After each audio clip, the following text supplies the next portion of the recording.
আসসালামু আলাইকুম ওয়া রাহমাতুল্লাহ। আজকে আমি এমন একটি দোয়ার কথা বলবো যে দোয়া কবুল হওয়ার জন্য ইসলামিক শরীয়তে কিছু শর্ত ও আদব উল্লেখ করা হয়েছে। এগুলো মেনে চললে ইনশাআল্লাহ দোয়া কবুল হওয়ার সম্ভাবনা বেড়ে যায় এবং দোয়া কবুল হবেই হবে। অবশ্যই দোয়া কবুল হবে। দোয়া কবুলের শর্ত হলো বিশুদ্ধ নিয়ত, আল্লাহ তাআলার প্রতি খাঁটি ঈমান ও বিশ্বাস রেখে দোয়া করতে হবে। রিয়া বা দেখানোর উদ্দেশ্যে দোয়া করলে তা কবুল হয় না। 2 নম্বর হচ্ছে হালাল রিজিক, হালাল খাদ্য, পোশাক এবং উপার্জন থাকতে হবে। হাদিসে এসেছে হারাম খাদ্য গ্রহণকারী ব্যক্তির দোয়া কবুল হয় না। 3 নম্বর হচ্ছে আল্লাহ তাআলার প্রতি পূর্ণ আস্থা রাখা।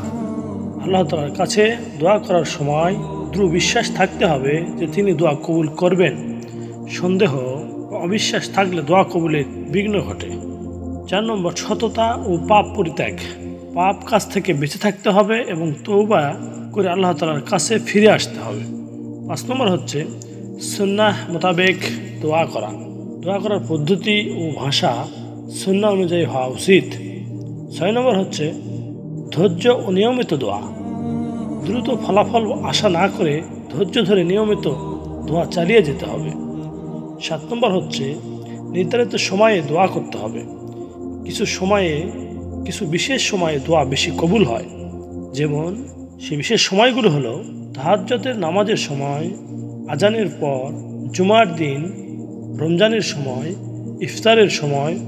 দোয়া কবুল হওয়ার জন্য ইসলামিক শরীয়তে কিছু শর্ত ও আদব উল্লেখ করা হয়েছে। এগুলো মেনে চললে ইনশাআল্লাহ দোয়া কবুল হওয়ার সম্ভাবনা বেড়ে যায়। নিচে দোয়া কবুলের শর্তগুলো এবং কিছু সংশ্লিষ্ট বিষয় আলোচনা করা হয়েছে। কোন 3 ব্যক্তির দোয়া কবুল হয় না? হাদিস অনুযায়ী 1 নম্বর হচ্ছে যে ব্যক্তি নিজের জন্য অন্যায় কিছু প্রার্থনা করে। 2 নম্বর যে ব্যক্তি অন্যের প্রতি জুলুম বা অত্যাচার করে। 3 নম্বর যে ব্যক্তি হারাম খাদ্য বা পোশাক পরিধান করে। দোয়া কবুলের লক্ষণ হচ্ছে দোয়ার পরে অন্তরে শান্তি অনুভূত হয়, পার্থিব বিষয়টি বাস্তবায়িত হয়, পরিস্থিতি পরিবর্তনের মাধ্যমে আল্লাহ তাআলা দোয়া কবুল করেন।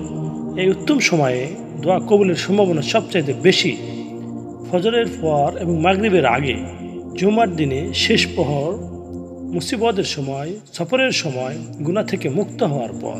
দোয়া কবুল হওয়া সম্পূর্ণ আল্লাহ তাআলার উপর নির্ভরশীল। তাই উল্লেখিত সত্য আমল মেনে চললে দোয়া কবুল হওয়ার সম্ভাবনা বেড়ে যায়।